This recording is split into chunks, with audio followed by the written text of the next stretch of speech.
Bernard Madoff's longtime accountant has pleaded guilty to deliberately producing rubber stamp audits.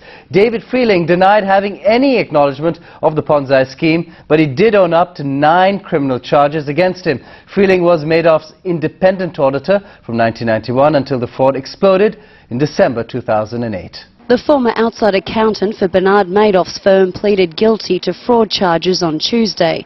David Freeling, the former accountant and auditor who worked on Madoff's books for 17 years, was allowed to remain free on a $2.5 million bond until his sentencing next year. Freeling, who is cooperating with US prosecutors, pleaded guilty to securities fraud, investment advisor fraud, making false statements to the US Securities and Exchange Commission and breaking tax laws.